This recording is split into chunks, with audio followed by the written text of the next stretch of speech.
There it is.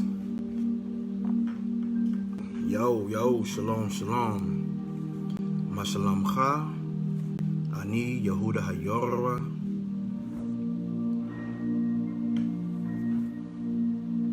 So in other words, I'm saying hello. How you doing? Ani means I am. Yehuda is Judah. Hayorah, the shooter.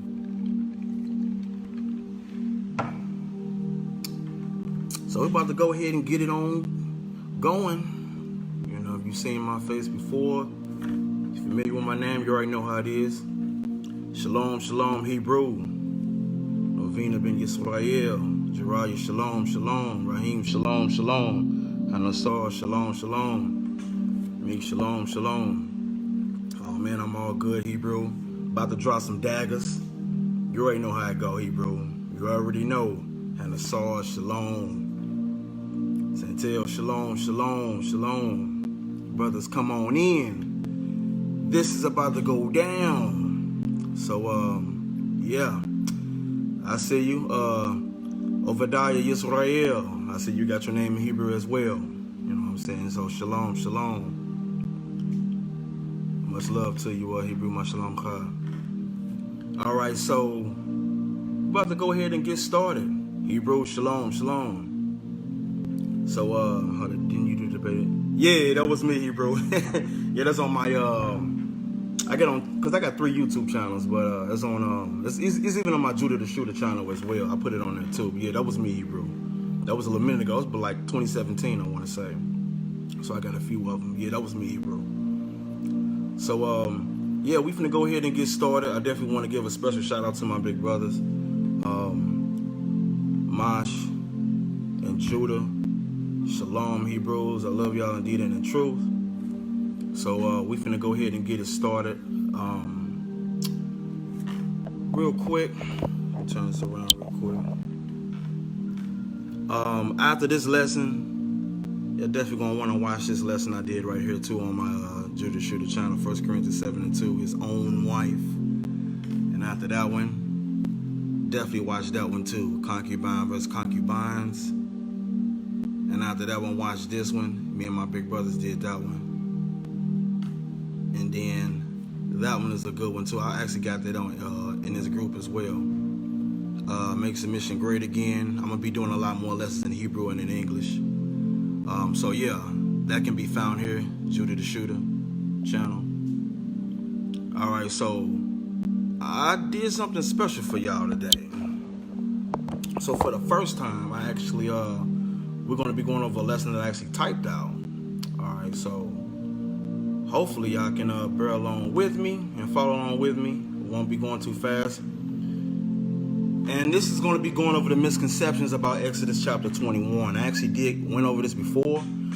So there are anti-polygynous people that use various scriptures to justify their false polygyny doctrine. And one of the scriptures that they try to use is Exodus chapter 21. What if I told you, brothers, that Exodus chapter 21 isn't even speaking on polygyny at all? So I'm going to read the verse first. All right, the verse that they use. Let me go ahead and use that. Exodus chapter 21. Let me grab that real quick. And we're going to look at verse 10 and 11 first. All right. So verse 10 says, if he take him another wife, let me highlight that because that right there is the thing that stick out to them. All right, let me highlight that. All right. So, if he take him another wife, her food, her raiment, and her duty of marriage shall he not diminish. And if he do not these 3 things unto her, then shall she go out free without money. I purposely highlighted that word another wife. And the reason why I did that is because this is the main 2 words that stands out to people who are using this verse to even justify polygyny. Now, I myself, I'm polygynous. So don't think that I'm coming from the view of an anti-polygynist, because I'm not. But whether you're anti-polygynist or if you're pro-polygynist, Exodus chapter 21 is not speaking on polygyny at all.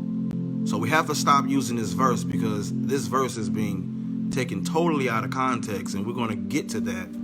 So what I did for you brothers, I purposely put together a lesson, and I typed it out for you all.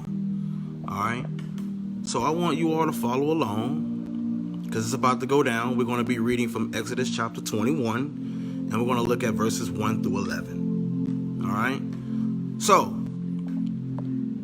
now once again, it's the first time I actually done this, so bear with me on this. I'm always freestyling, but I had to type this out because there's things that has to come out, and there's things that you have to see. All right, so we're gonna go ahead and get started.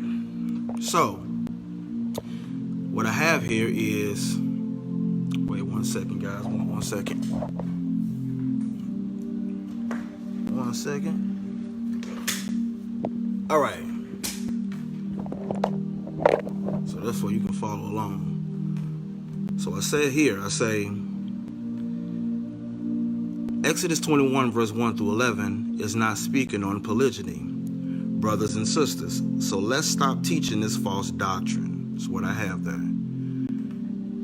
This is dealing with the laws of servitude and their judgments. I'm going to repeat that. This, talking about Exodus 21, this is dealing with the laws of servitude and their judgments.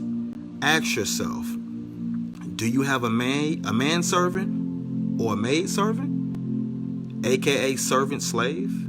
Well, I said if the answer is no, don't run to this chapter. Now, why did I start off with saying that this is dealing with the laws of servitude? Let me show you real quick. 1 second. All right. Look at that. When you go into the beginning of the chapter in Exodus 21, this is dealing with the laws about slaves or servants. This entire chapter is dealing with slaves, aka servants. The entire chapter, every single verse, has nothing to do with polygyny at all. And we're going to go over that. So anybody who's using Exodus chapter 21, ask them, are we speaking of a maidservant or a manservant? If the answer is no, then automatically it is to be dismissed. So that's why I said that here.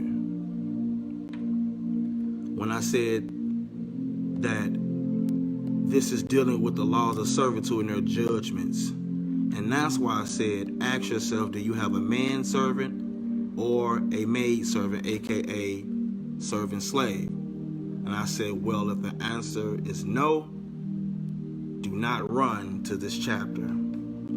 So I said, I repeat, if the answer is no, do not run to this chapter.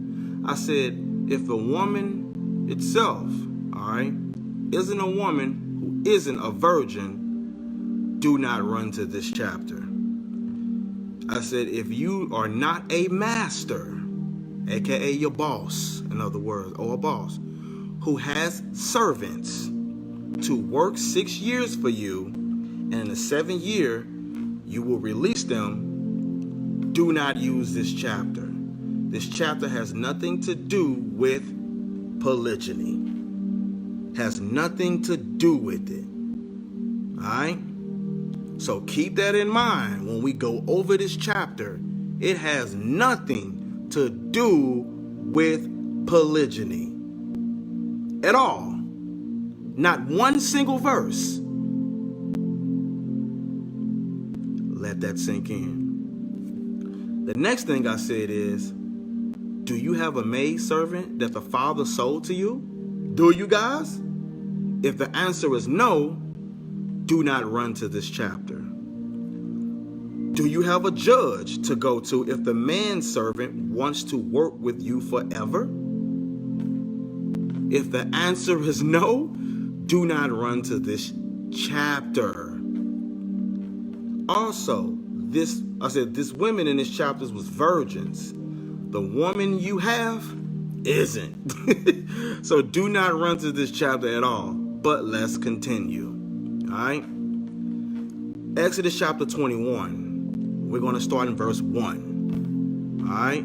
I'm going to give you about 5 seconds to get there. As one of my brothers have been chopping at you. Exactly. Last 3 months, break them up. You already know, bro. It's going to go down now. All right. So verse 1, we're going to start in verse 1. And remember, guys, as you just saw in Exodus 21, verse 1, this is dealing with the laws about slaves, a.k.a. servants. Has nothing to do with poly. And yes, I'm pro-poly. Now, with that being said, verse 1, it says, now these are the judgments which thou shalt set before them. If, there's an if, that is a key word.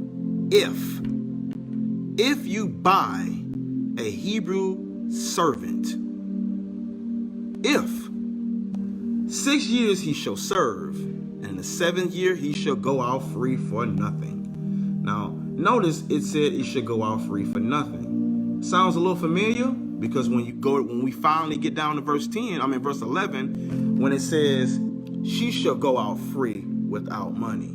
That part, go out free. We're going to learn what that means later. So as you just saw in verse 2, it says, if you buy a Hebrew servant, 6 years he shall serve, meaning work for you. And in the 7th, he shall go out free for nothing. Not without money, as we will learn in verse 10, but this says go out for nothing. It's the year of release. All right. So what I did here, I'm breaking this down. I said stop. So now we know that the topic at hand, buying a Hebrew servant.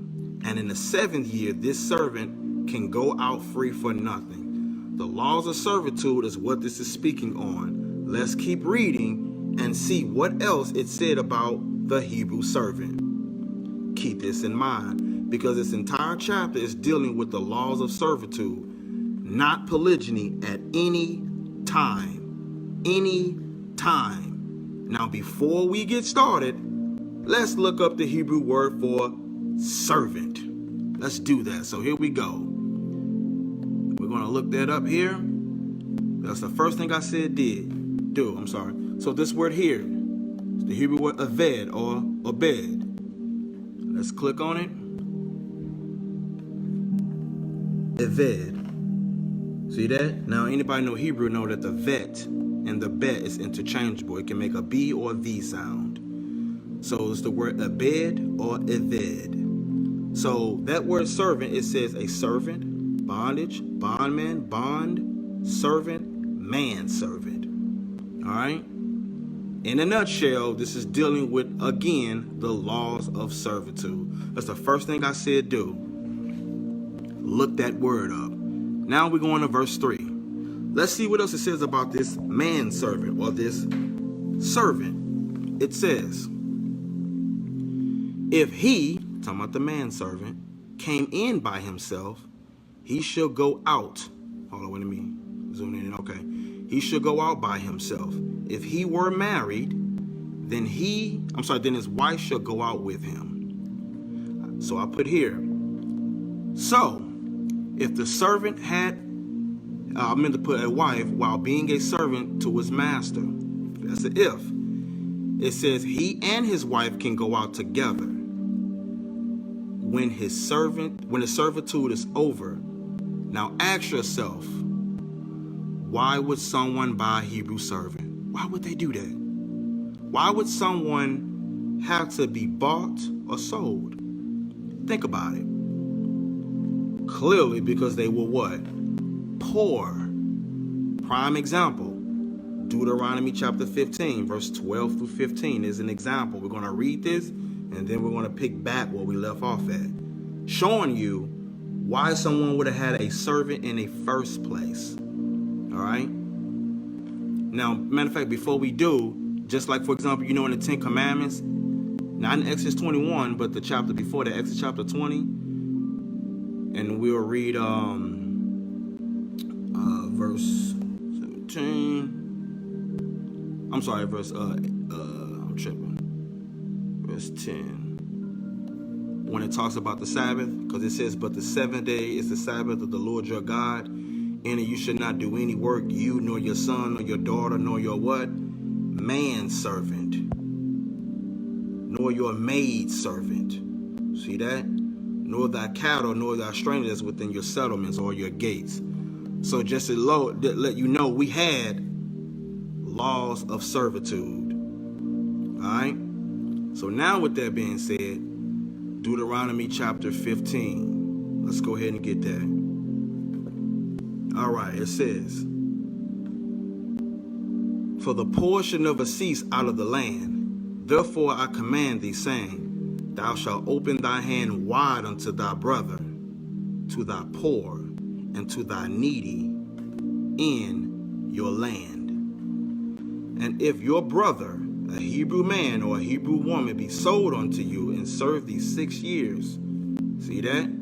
Remember we just read something like that in Exodus chapter 21? It says, then in the 7th year thou shalt let him go free from thee.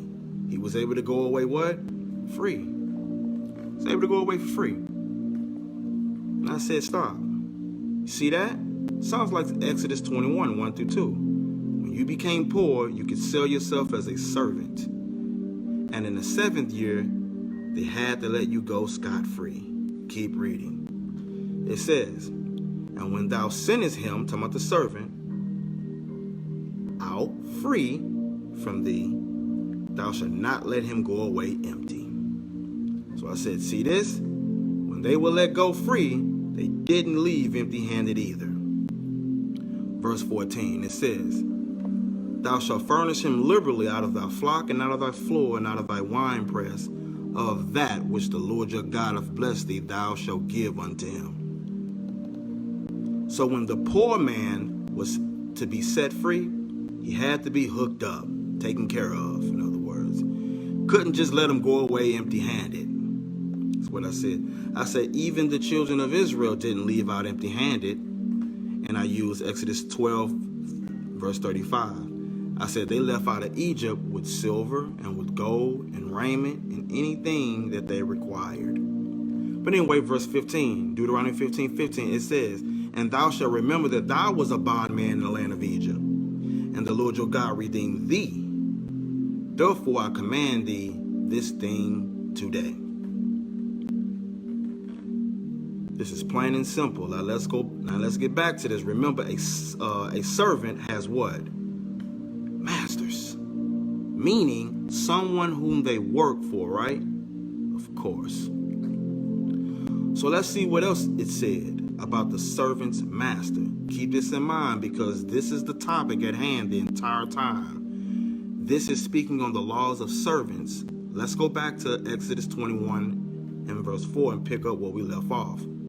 I said, okay, here we go, back to chapter 21, all right? Remember, it's dealing with the laws of servitude between the servant and his master, in other words. So now we back in Exodus 21, and we're going to pick up in verse 4, all right? I'll give you about a few seconds, because I know some of y'all probably turning and following along. So we already read Exodus 21, 1 through 3, and we're now going to Exodus 21, verse 4 through 11. All right, so now we see one of the reason why you would have become a servant in the first place. Verse 4, it says, here we go. If his master, meaning the servant's master, have given him, talking about a servant, a wife. So the master gave his servant what, y'all? A wife. All right? And she have borne him sons or daughters, the wife, and her children shall be with her who? Masters. And he shall go out by himself. So now we see if the master one day gives the servant a wife and they have children, and at the end of the 6 years, the wife, the son or daughters shall belong to the master. Why? Because her 6 years isn't up, and the 7th year she also can go. Remember, he was allowed to marry her during his servitude. He was in debt to the master. All right? He was in debt to the master. All right? And of course, if you look at Deuteronomy 15 in the beginning of the chapter, it lets you know that the 7th year is known as the year of release. It's known as the year of release. All right? All right. So now with that being said, I said, now look at the next two verses regarding the servant and the master. Verse 5, and if the servant shall plainly say, I love my master, I love him, my wife and my children, I will not go out free. I will not go out free. Who's saying this, guys? The servant. Remember, we just read in verse 4 about the wife and the children belonging to who? The master. But in this case, the servant don't want to leave at all. So at this point, the wife and the children will still belong to the servant since he wants to what? Stay. But what did the master, aka boss, had to do when the employee, aka hired servant, wanted to stay? Let's see. All right, so let's look at the next verse, which reads, let me go up some. We're in verse 6. Then his master shall bring him unto who? The judges. Now remember, those who be trying to use Exodus 21, 10 and 11. Look at this. They had to go to the judges, showing you that this chapter is dealing with the laws of servitude. So it says, once again in verse 6, it says, then his master shall bring him unto the judges, which is what you know as court. He shall also bring him to the door or unto the doorpost, and his master shall bore his ear through with an awl. See that? Oh, there we go. With an awl, and he shall serve him, meaning work for him, for how long? Forever. So he worked with him for the rest of his days. I said, yes, some of our forefathers didn't mind working for their boss, aka a fellow Hebrew forever. But remember, you couldn't work them like a bondman or a bondwoman. Prime example, Leviticus 25, verse 39 through 55 is a prime example. All right, now, I got lessons on this already, so I've already dealt with this topic before. If anybody needs the video, just ask me and I'll send it to you. So, I said, one of the things I said in my video was, and let's deal with if a father sells his daughter into servitude, which of course was lawful as well. Understood that in our culture, this would happen for two reasons, and it has nothing to do with polygyny. This was either done either by poverty or else the intent that the master should marry her, which is, you know what I'm saying, the man's daughter. Now we finna go ahead and deal with it. All right. Now we see something similar to that with Genesis the 29th chapter dealing with Laban, but remember that one was slightly different because he worked with her for a woman. All right, and that's something I may cover later as well. So here we go. Exodus 21 verse 7, it says, and if a man, now we know in this, because it says if a man sell who? His daughter. Now think about it. If a man has a daughter, that means this man is what? A father. He's a father. Because it said if a man sells who? His daughter to be a what? Maid servant. She shall not go out as the men servants do. So now we see that this father, this man who has a daughter, he's now selling her into servitude, and she's going to be a maid servant. So I said, see that? Now his daughter's become what? A maid servant, right? So now she has a master. She has a master now. But her situation is going to be a little different. All right? And we're going to keep reading. Matter of fact, before we do, from verse 6, Exodus 21 and 6, let's go ahead and pull up the word for maid servant. All right. Sorry about that.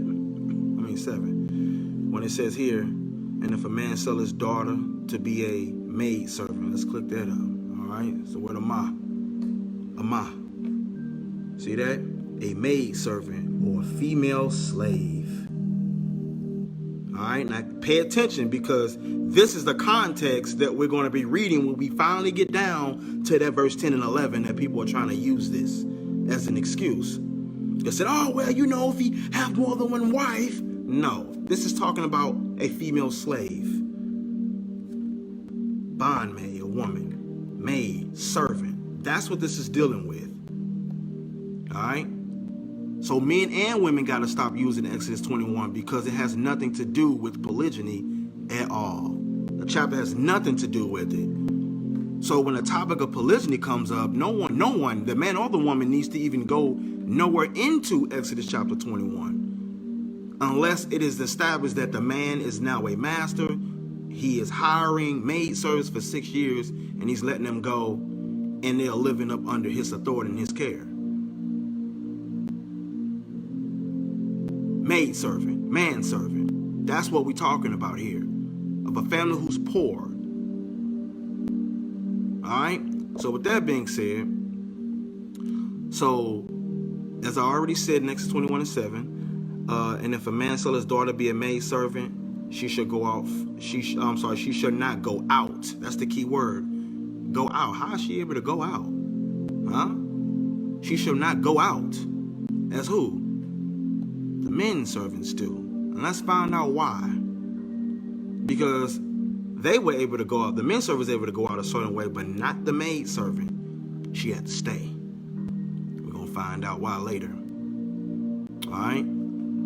So I said in this case, she was not to go out like the men servant. Like the servant. That is, she was not able to be dismissed at the end of the 6th year. Because remember, according to Deuteronomy chapter 15, it goes into that. I said, but women who were bound, but women who were bound in any other way would appear to have been under the same conditions as the servant who didn't want to leave. Remember what we read back in verse 6? Let's read Deuteronomy 15 again, because a maid servant had the same laws applied. So in other words, that maid servant, she basically had the same thing that's dealing with is fact of how long she'd work for him, how long she'd be under the master. The same amount of time that the servant be like, yo, I don't want to leave, I love my master. He had to go and work forever. The same thing as the maid servant, but we'll find out why she couldn't leave. All right? So now with that being said, one example again, Deuteronomy 15 verse 16. And it shall be, if he, talking about the servant, say unto thee, I will not go away from thee. Who's the thee? His master. Because he loved thee and your house. So you see that? He's under the master's house. Remember, he was poor. He got nowhere else to go. So obviously, of course, he'd be under his master's house. He got nowhere else to go. He's poor. So he says, because he is what? Well with you. He likes it there. So again, we see the master. I meant to put the servant. I meant to put don't want to leave at all. He loved his master's house, and clearly he gets along very well with his boss. So he wished to stay with his master. Sorry about that, guys. Verse 17, it says, then thou, meaning the master, shall take an awl and thrust it through the servant ear unto the door, and he shall be thy servant forever. And also, Yahoo, maid servant. See that? Remember, he served forever. And also your maid servant, thou shalt do what? Likewise. See that? So the maid servant was done likewise because she stayed forever. She didn't leave out. Verse 15. And it shall not seem hard to thee when thou sendest him away free from thee. See that? It says, for he have been worth a double what? Hired servant, because you hired him. You hired him to do a job. So he had been a double hired servant to thee, in serving thee what? 6 years. And the Lord your God shall bless thee in all that thou doest. So again, we see that the maid servants couldn't go out like the men servants. They had to stay. Men, the ones, of course, who didn't want to go. The men. And get an awl in the ear. All right? The same exact thing in Deuteronomy 15 as in Exodus 21. Now, with that being said, let's pick up where we left off. Remember back in Exodus 21 verse 7, we just learned that a man, when he sell his daughter to be a maidservant, here we go.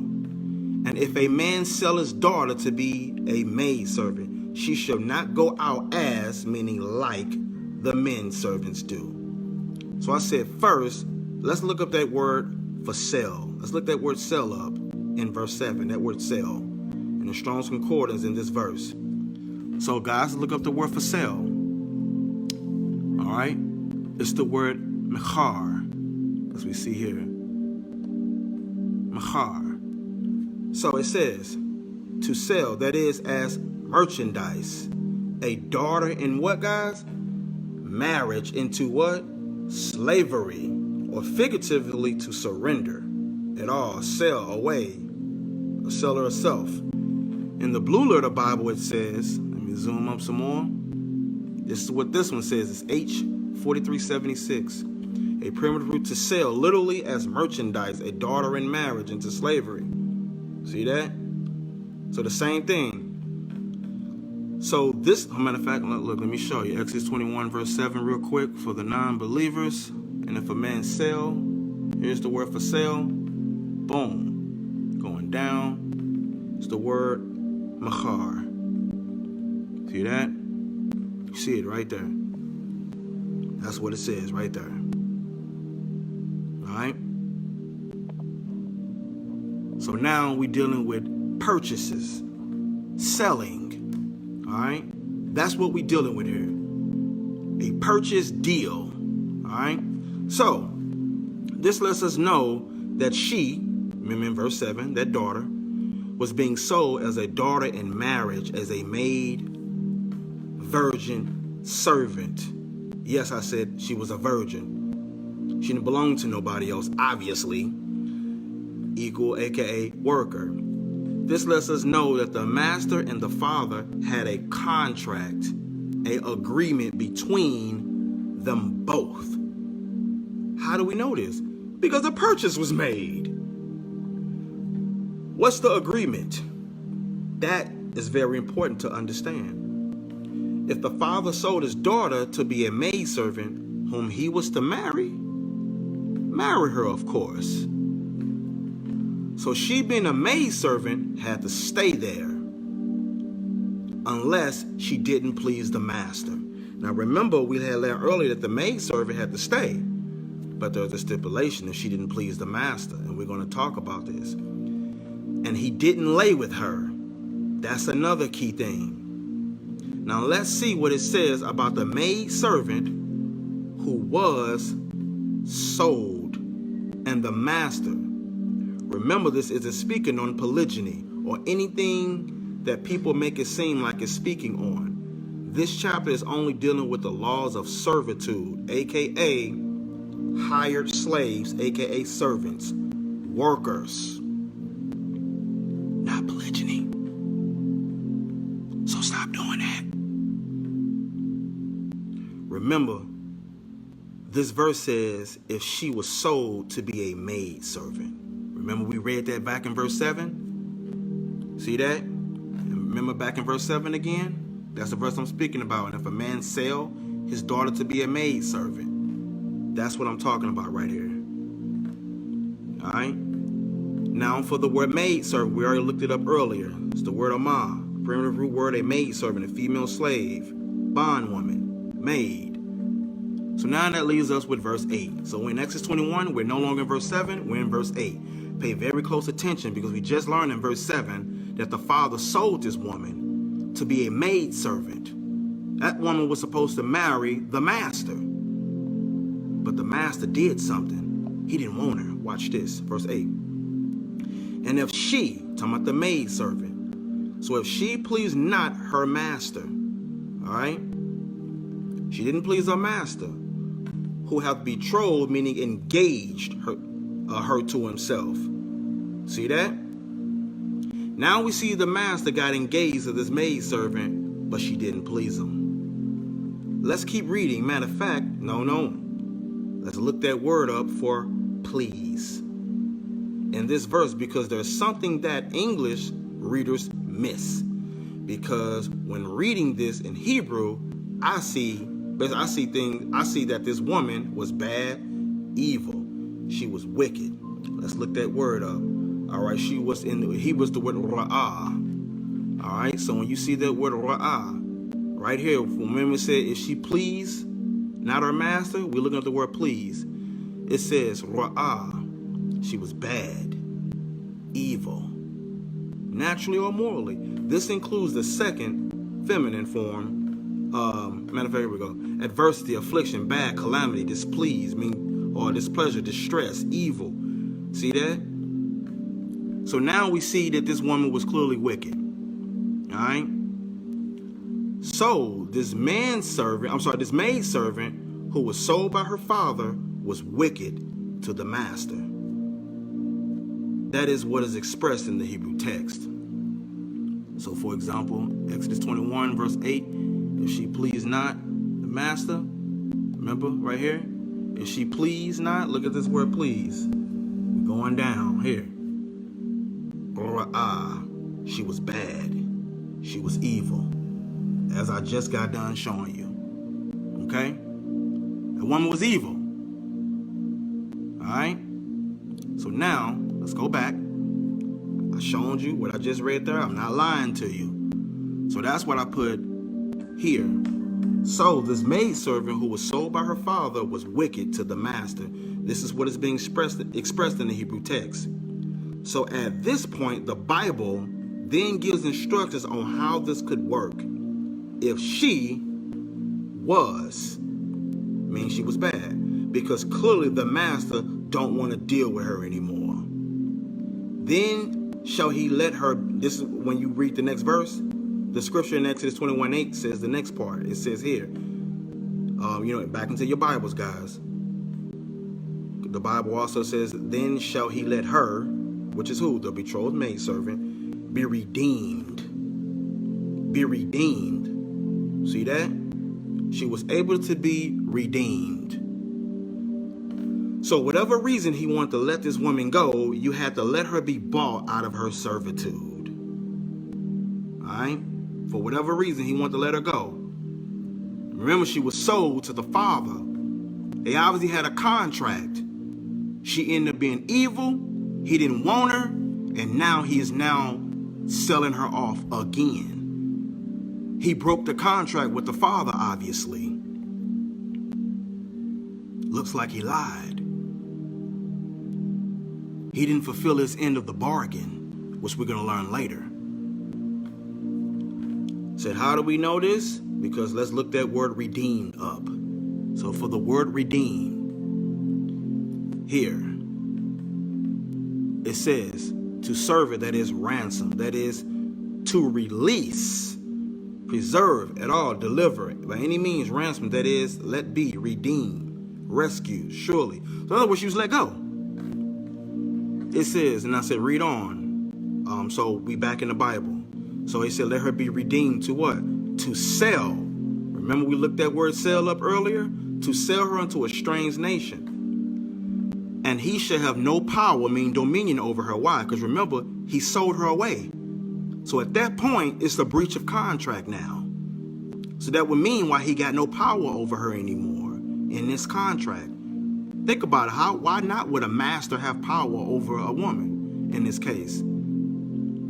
So here we go. Seeing that he had dealt deceitfully with her. Now, how did he deal deceitfully with her? What was he supposed to do that he didn't do? Remember back in verse 7? The daddy sold her as a maidservant. He was engaged to her according to verse 8. We getting closer and closer to 10 and 11. Oh, somebody in trouble. Trying to use that verse about polygyny. If a man take another wife, he got her and blah, blah, blah. Nope. Not happening. And don't worry, 1 Timothy 5 and 8 lessons coming too. Somebody gonna be in trouble. But anyway, that maidservant who was betrothed to her master, guys, he was supposed to marry her. She came in as a maidservant. Remember, we read this, guys. maid, virgin, servant, hired worker. That's basically what a maid servant is. She's a virgin that's a hired worker. So anybody who's trying to use Exodus 21, 10, and 11, first thing is you ask, was that woman a virgin? No? Well, why are we going Exodus 21, 10, and 11 then? Did someone hire her as a worker? No? And why are we going to Exodus 21 then? It has nothing to do with this. It has nothing to do with it.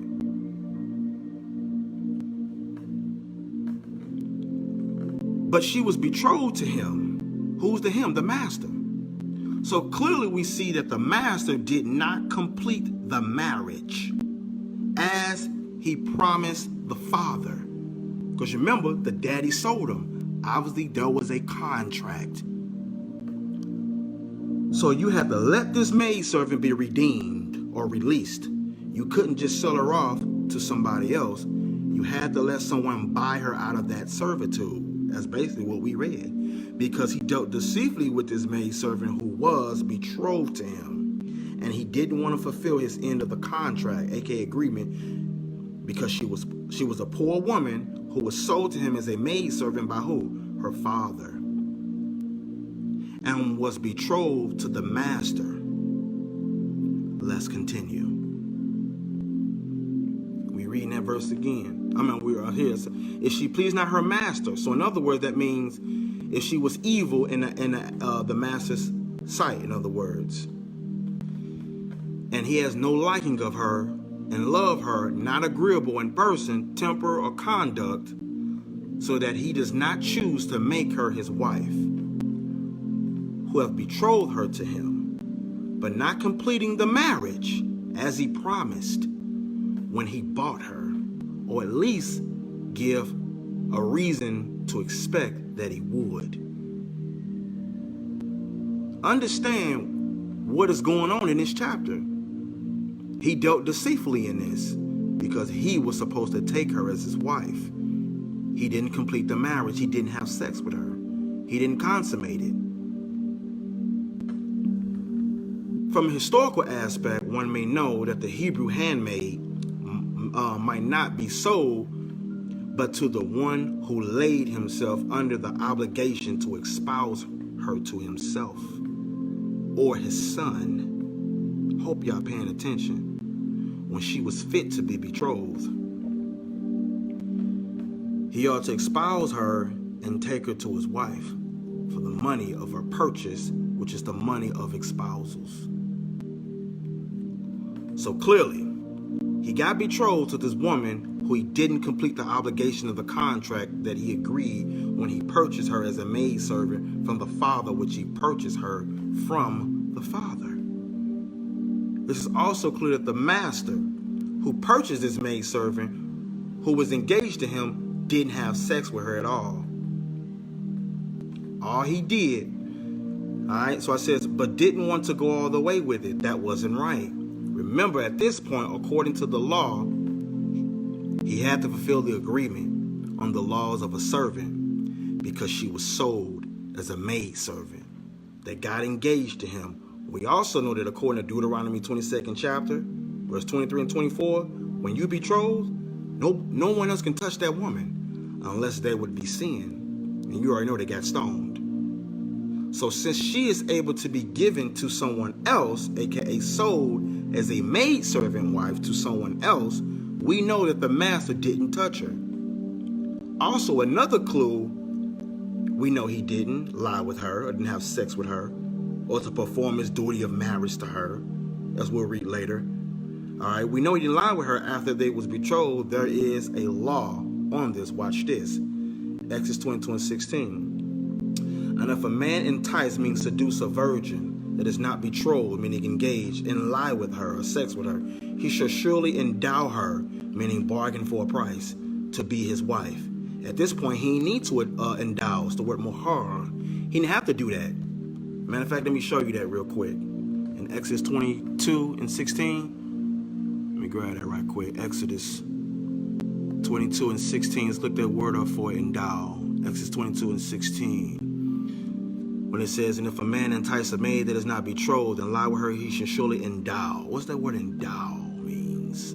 It's the word mahar, as I was just telling you. Look at that. To bargain for a wife. See, he didn't need to do that. Why? Because he was already engaged to her. That is, wed and doll, surely. See that? That's what I'm talking about there. Okay? I said, so see that if you laid with this virgin, you had to take her as a wife. Now let's read that next verse. If her father utterly refused, because the daddy could refuse, even though he laid with her, daddy can be like, nah, can't have my daughter. Talking about a virgin, of course. One who ain't never had sex. So if her father utterly refused to give her unto him, he shall pay money according to the dowry, meaning the price of virgins. That's what dowry means. It just means a price. Okay? He had to pay up. Exodus 22:17. Look at the word for dowry. It's the word mahar. A price for a wife. He had to pay her money. See? Purchase price for wife, wedding money. That's what it was. Okay? Keep that in mind. So here we go. It says, so if the dad didn't want to give the maid up, he had to pay up. Whatever the price was. Now notice back in Exodus 21, dealing with the laws of servitude. So I said back in Exodus 21, a chapter before this, dealing with the laws of servitude, this wasn't the case because we read he was able to give that maidservant whom he was betrothed unto his son.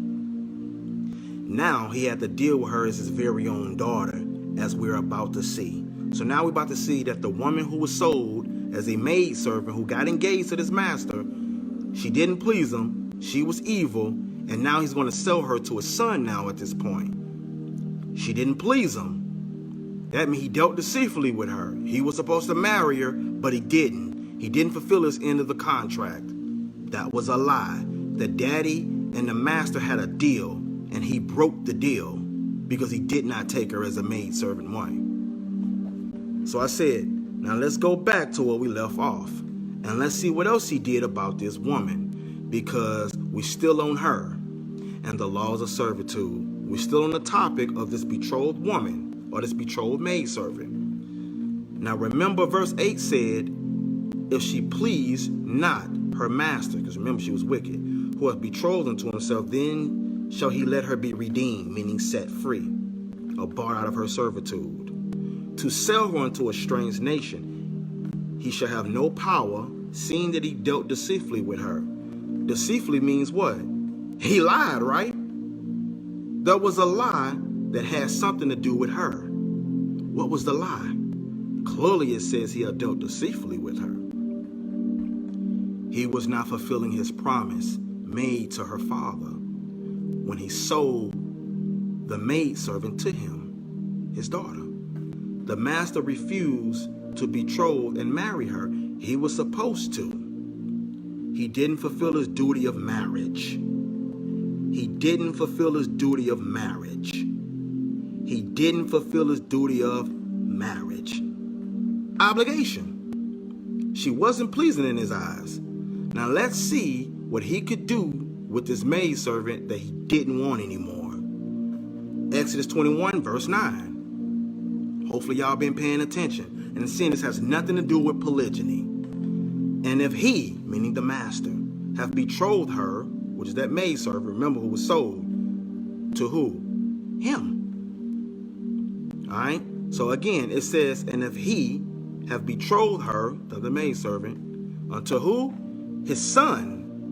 He, talking about the master, shall deal with her, that very same maidservant, after the manner, aka customs, of daughters. So she's now his daughter. So if the maidservant whom he dealt deceitfully with by not taking her as his wife is given unto the master's son, now the master must deal with the maidservant woman like his daughter, although he dealt deceitfully with the maidservant. So he can give this maidservant away. To who? His actual son, who will take his place as her husband. Now in this case, but one of course was allowed. So you can do this. If it's dealing with the laws of servitude in that aspect, you could actually do that. He must give her the status of a daughter now instead of his maidservant, whom was betrothed to him. Which we see, this case, it was allowed. See that? So, remember, in Exodus 21 is dealing with the laws of servitude. Again, this has nothing to do with poly. We see in verse 7, the father sold his daughter to be a maidservant. Verse 8 let us know that she was betrothed. Verse 9 we see, look, she wasn't pleasing in his, verse 8, she wasn't pleasing in his eyes. He wanted to get rid of her. Obviously, we love the word please not. She was ra'ah. She was evil. She was wicked. He broke the contract. Obviously, he dealt deceitfully with her because he broke the contract. So now that she's now sold, instead of him dealing with her as the betrothed maidservant wife, he now has to deal with that same woman as his very own daughter now, or daughter-in-law. Why? Because the son now has her at this time now. So that would mean that at this time, the master who had her, the master had no wives now, because he just gave her away. He just gave her away. So at this point, he has no wife now. Now, with that being said, let's turn it around real quick. All right. So now, here we go. So, Exodus 21, hopefully y'all been paying attention. If you came in late, you are behind. You are definitely behind. All right? So you go back and watch the beginning of this lesson, because this has nothing to do with polygyny at all. People see the word another wife and assume this is talking about polygyny, and it's not. We just seen that the father, in verse 7, sold the girl to the master. The master, aka the boss of this poor maidservant, she was displeasing in his eyes. He now is giving her to who? His son. And he's now dealing with her as his daughter, which means now he's a single man. A single man now. And remember, you were sold into servitude for 6 years if you were poor. Now, with that being said, I said, remember, we're on the topic of what? Laws of servitude. Now, the master's son now has the maidservant as his wife. At this point, how many wives did the master have since he gave the maidservant away? If you said 0, you are correct. The master gave her away and he has no wife at all. The master's a single man at this point. He's a single man. So in a nutshell, let's deal with this. All right, this is the deal. If she pleased not her master, if he declined, for example, to carry out the contract, I'm going to explain this one more time, all right, and take the maidservant for his wife, then let her be redeemed. Rather, it means what? Then let him cause her to be redeemed. Let him. For example, look out for someone who will buy her, basically from him, and take his obligation of the marriage off his hands. To sell her to a strange nation, remember that part? You look that word up. This is speaking of a tribe, as in one of the tribes of Israel. He shall not have power. Only this purchaser must be a Hebrew like himself, and not a foreigner. Yep. All right. Apologize, guys. I'm going live for my bruh phone, so I had to do a part 2.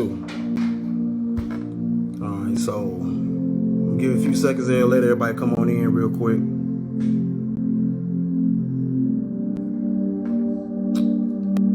So yeah, hold on 1 second, guys.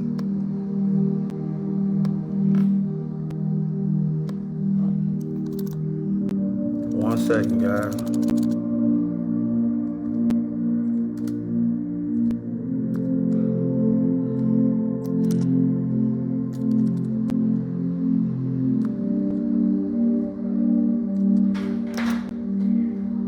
All right. So we back. That's right, bro. We back. Live from my bruh phone. I apologize. The video ended. I be having issues sometimes with my phone. It'll straight run hot when I go live. I'm just gonna get another phone. So I'll give it probably about another 30, 45 more seconds, let people come on back in. And hopefully everybody been following along. The topic is Exodus chapter 21, verse 1 through 11. And it's talking about how it is speaking on polygyny, but it's speaking on the laws of service. This is now part 2. So if anybody did not see part 1, you have to go ahead and watch part 1. Shootah, Shalom, Hebrew, what it do, bro? Drop some more of that music. So definitely go back and watch part 1 because I'm gonna continue where I had left off. So basically, I was showing how brothers and sisters use that chapter to speak on polygyny, and the chapter isn't speaking about it. It's only dealing with the laws of servants. All right, in 6 years you work for them, the 7th year you have to let them go. You know what I'm saying? So if you're just not coming in, y'all didn't miss nothing. I'm giving a little second, stalling a little bit, letting people come back in because I know people was watching and probably enjoying it, I'm sure. So Exodus 21, I was just going over that and showing mainly the main key verses 7 through 11, but you have to read it with the understanding and also even understand the Bible is a history book. You know what I'm saying? So learn the history of the background of us on how we did these things. All right, so now what I'm doing is I'm going back and I'm going to pick up where I had left off. Hopefully you all can understand. I apologize if y'all was thrown off. All right, so we're going to go ahead and continue. All right, so once again, this is part 2 when Exodus chapter 21. All right, dealing with the laws of servitude. All right, so now we're continuing on where I had left off. If you have not seen part 1, this is not going to make any sense. All right, you'll be lost. Like, what is he talking about? So you have to stop this video and watch part 1. All right, so I'm going to go ahead and get started. All right, and I'll say now, so let's continue. And this, all right, so remember we just saw in, let me just show you right quick. In Exodus 21. Because I know sometimes people may forget. All right. So here, when I said, "If she please not her master, who hath betrothed herself unto him, who hath betrothed her unto himself, then shall he let her be redeemed to sell her unto a strange nation. He shall have no power, seeing they dealt deceitfully with her." All right. Even here, when it tell you right here, I just noticed that. Look at that. Hold on. Let me see if I can focus in on that. If she please not her master, look at that. It says, "Be evil in the eyes of her master." See that? There's no liking to her. See that? So here we go. Verse 9, it says, oh, let me focus in. I'm on my bruh phone. You know what them Androids is. But excuse his Android. Anyway, let me zoom in. Hold on. Okay. I said, and if he, talking about the master, have betrothed her, the maidservant who was sold by the daddy, unto his son, he shall deal with her after the manner, meaning the customs of daughters. So I was explaining at that point, he don't have any wives. Why? Because the woman who was sold by the father, he's now given her to his son. So at that point, he has no wives. At that point, he's a single man now. All right? Because remember, the man who was the father obviously sold her, which is the daughter, to be a maidservant. And we see here, they were engaged, betrothed. Okay? So now with that being said, let's go ahead. Alrighty. Let me see where I left off. Alright, so now let's continue. And on this next verse, Exodus 21 and 10, ask yourself, who's the he? Meaning, who's the he that's being spoken of in this verse? And the him that is being spoken of in this verse. Ask yourself that question. That's right, the master.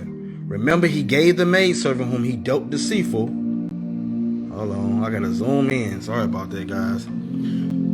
To a son, and allowed him to marry her instead. And she became his daughter. Now let's read on. Let's read, because people see the word another and assume that the master took 2 wives, and he didn't.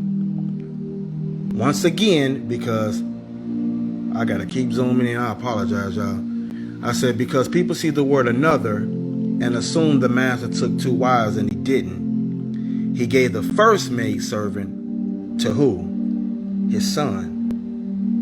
She was sold as a maidservant from her dad, as we read in verse 7. She wasn't pleasing in her former master's eyes. Remember, the master, aka the boss, dealt deceitfully with the maidservant. He didn't fulfill his obligation to marry her or perform his duty of marriage by consummation. And he was her master, aka her boss, who clearly was the maidservant, who clearly was a poor woman, which is why she would have been sold as a maidservant according to our law. Remember, this chapter isn't speaking on polygyny at all, or a regular husband and wife marriage. Why would it be if the chapter is about the laws of servitude?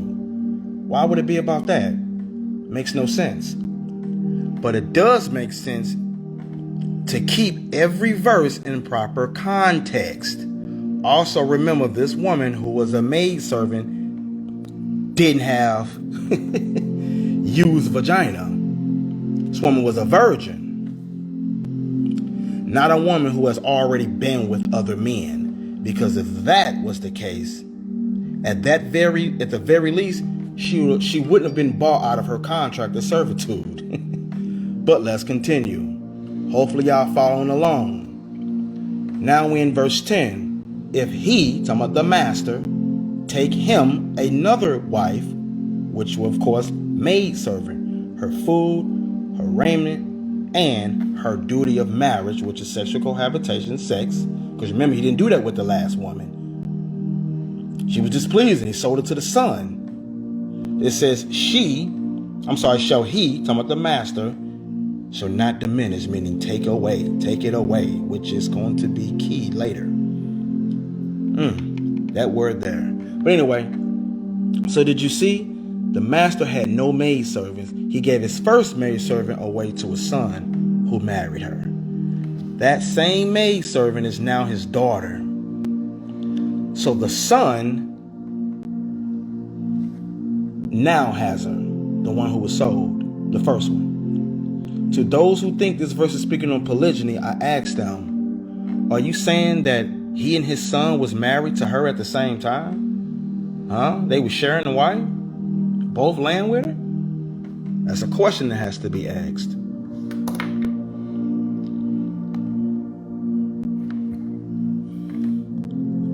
Of course, you better not say that.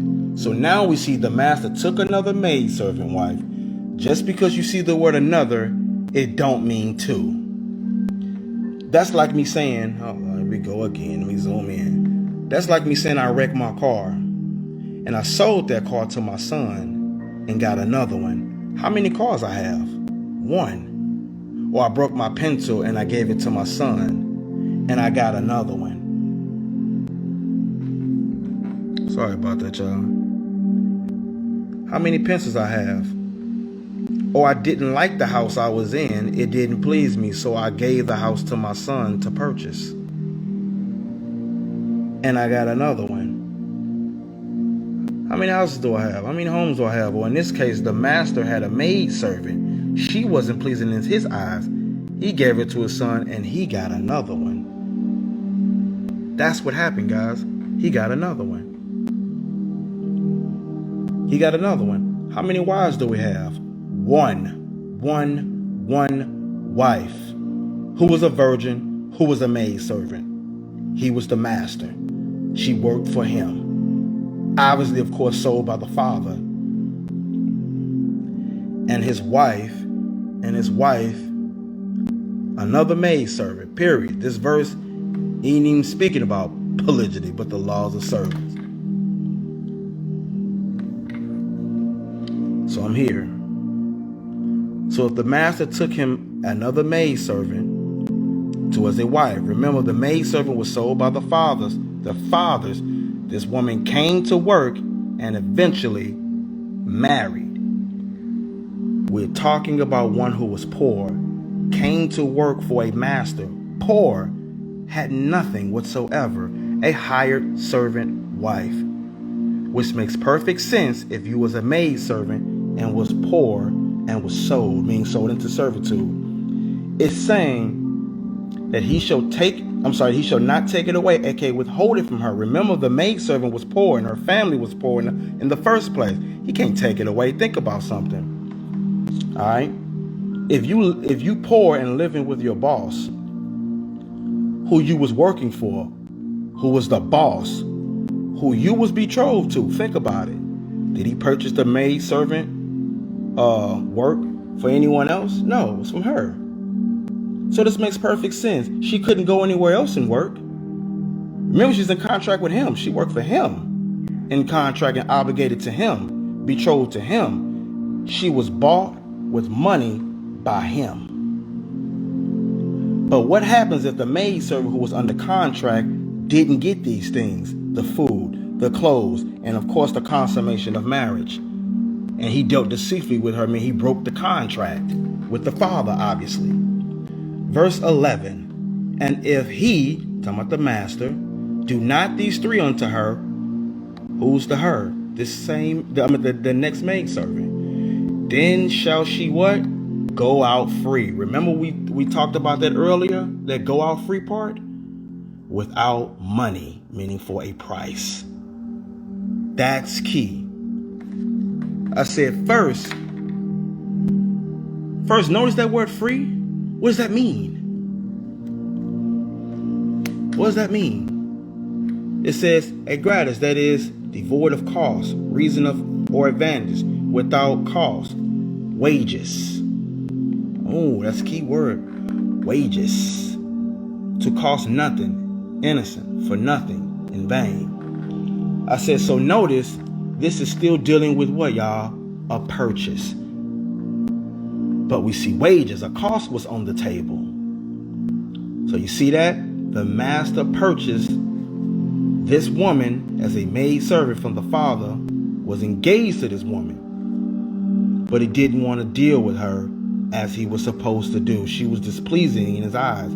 He dealt deceitfully with this woman, not keeping his end of the bargain. He was obligated to marry her. And clearly he didn't have sex with the woman or to consummate it of his purchased maidservant. Therefore, she was allowed to leave free of charge, no cost, no refund.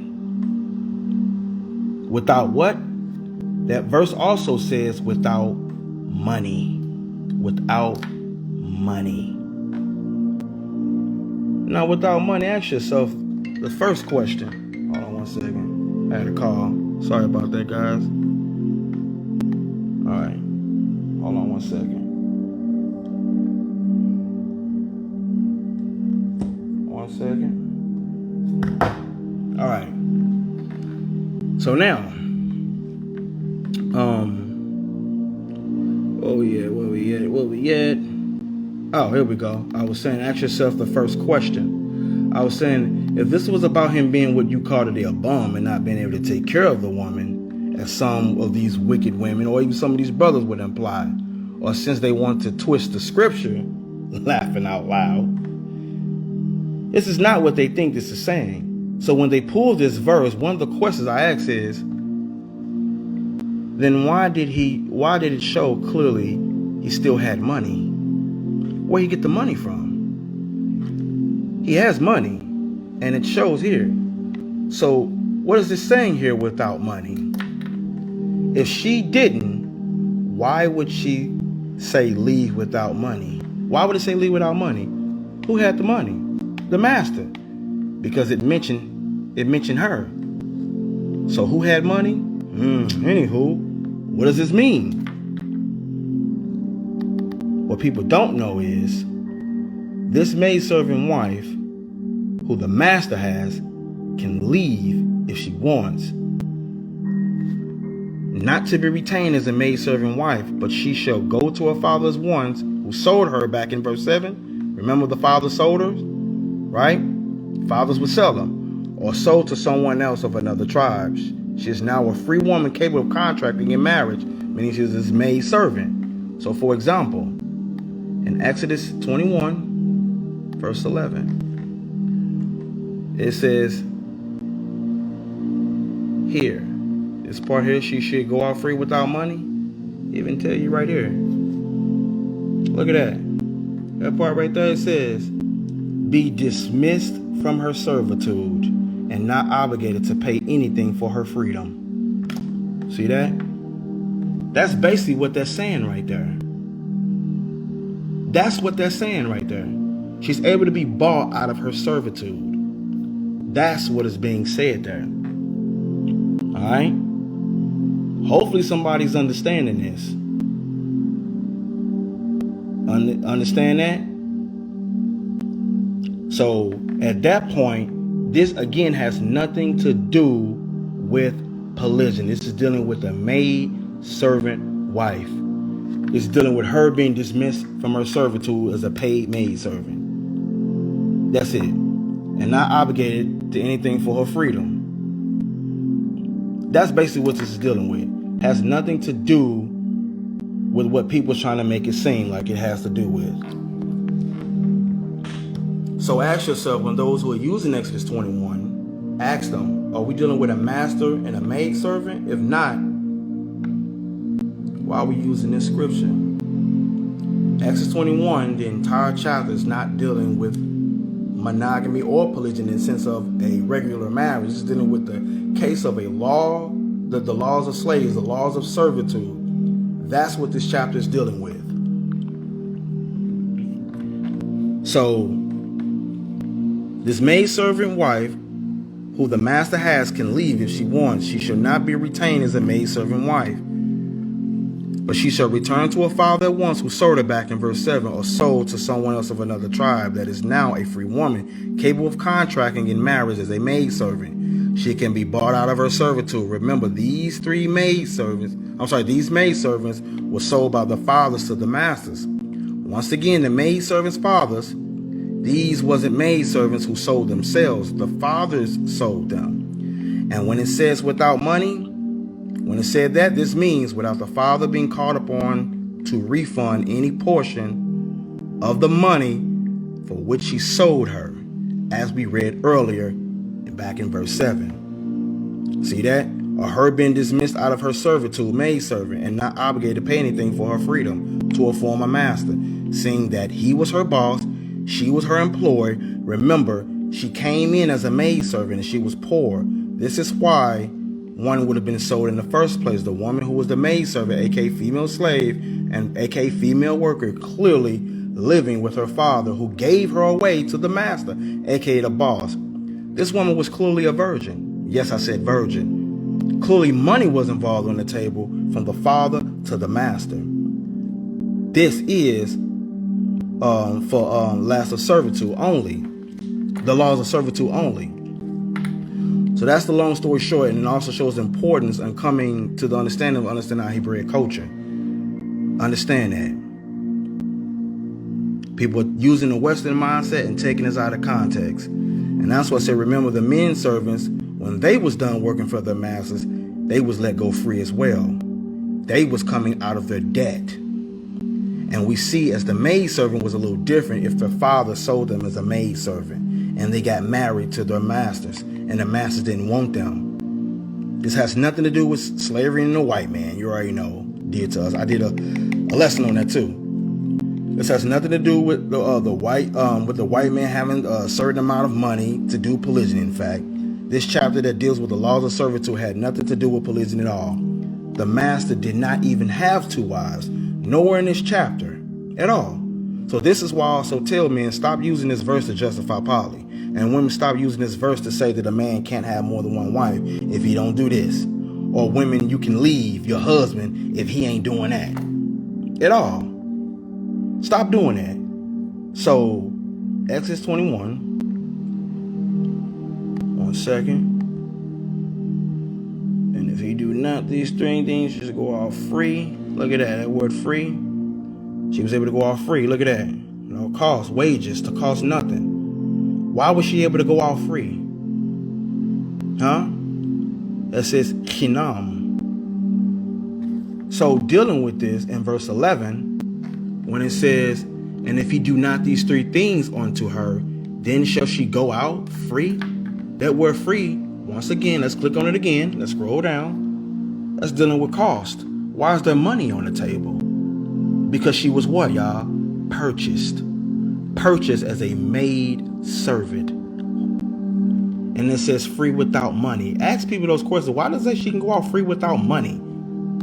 Free without money. See that? Implication of money. Kesef. Why is that? Why was she able to go out free, guys? Once again, this is dealing with the laws about slaves, meaning servants. It has nothing to do with polygyny at all. Remember this part here? And if he take him another wife, look at this. If he take him another wife, look at this. The father takes another wife for his son, or the son takes another wife to himself after he has betrothed and married his father's maid servant. So although they get the concept, they get that this is dealing with a maid servant. How we know? Because it's dealing with the laws of slaves. That's what this is dealing with. Now what I'm gonna do is I'm actually, because this was the part 2, I'm gonna do a I'm gonna download these videos on my laptop, and I'm gonna put this on my YouTube channel. I'm gonna put it together. So therefore, if anybody missed the lesson and want the whole thing on YouTube, I'm gonna definitely put it on there. On this channel here, Shootah the Shooter. You can go to youtube.com/Shootah the Shooter and to go to this channel. Definitely watch. Let's see. Where we at? I definitely did that 1 Corinthians 7:2. His own wife, another scripture they take out of context. I definitely did the concubine versus concubines. Like, what is a concubine? I did that lesson too. Definitely watch that. Make submission great again. This one I actually did. She has no hedge and she's rebellious. That's dealing with women who don't have a hedge. I don't want no husband and blah, blah, blah, blah, blah. I'm not going to get one. I'm good. Yeah, okay. Watch that lesson there. And of course, with my big bros, we did a Q&A session. That was another freestyle lesson. It wasn't even supposed to be about that. People ask questions and then boom. So definitely watch that. Brothers, if you maybe you courting a wife, you want to know, hey, do this woman have potential to be a wife? If she can watch what I recommend, this video, and then turn around and watch that video, and then watch that video, and enjoys it, say, yeah, I can get down with that. Brothers, you may have a potential wife there, brother. I definitely would say that. Absolutely. So, I'm going to go ahead and get up out of here. Definitely want to give a special shout out to my brothers out in St. Louis. All over for real, you know what I'm saying? So, I need your Huda Hayora. You know what I'm saying? Definitely go back and watch part 1. Go back and watch, after you watch part 1, watch part 2, which was this one. Later on, I'll go ahead and put these videos together, and I'll put them on my YouTube channel so y'all can watch it all as one video. You know what I'm saying? That's why I definitely do that. Shalom, shalom. I got more coming soon. Yo, long live the king.